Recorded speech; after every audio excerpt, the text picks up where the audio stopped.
Do your D&D or Pathfinder players have too much gold? I mean, a stupid amount of gold.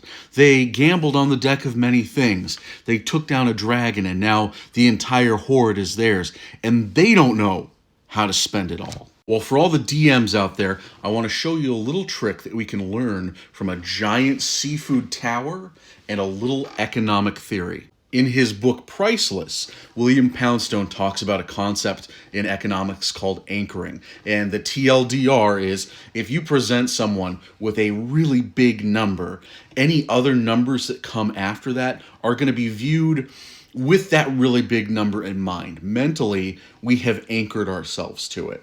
So this takes us back to our giant seafood tower. When you see these on menus in restaurants, the secret, the reason that they're there isn't actually to sell them. Yeah, yes, occasionally they do buy them and there's some social media clout of getting one of these monstrous things. But the reason the restaurant puts these on the menu is so they can put the massive price tag next to it. When you see $140 for an epic seafood captain's platter, that $40 entree doesn't seem so expensive now. Now let's circle back to our game and our players with all their gold.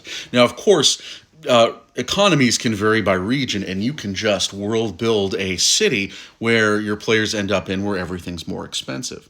But one solution I've found is to create one shop that is renowned for their very high-end products. It has brand familiarity for their magic items throughout the realm, and it's a place that my players want to go because the magic items are so good. A place like this is a great opportunity for a DM to break out all those third-party supplements of magic items that we're always picking up. Put in the really cool stuff that you've always wanted to put in your games, because the players are going to find that at the Pomegranate Store. Now, the Pomegranate Store is known for its quality. You're never going to buy something here that doesn't work. What the item description says it does is what the item does. It's all just very expensive. When you walk into a Pomegranate Store, there is going to be one magical item on display in the very center of the store. It's going to be a ruby-encrusted silver pomegranate. It's magical, but whatever it does is up to you. The point is, draw the attention of this magical item to your players and make sure you point out the price tag of it.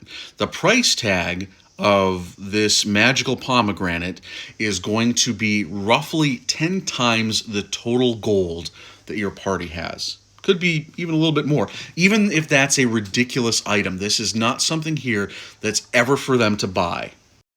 But it is going to make all those other magic items that you've put in the store that you have marked up way more than you'd find the price on them in other towns and shops throughout the land seem a lot more affordable, cheaper, and worth spending their money on. Maybe even a bargain. Now, the Pomegranate stores are not meant to encourage a heist. We all have those players. That's the first thing their head's going to go towards. You can certainly do that if that's the kind of game you run, but this is built in an exercise to encourage spending by your players.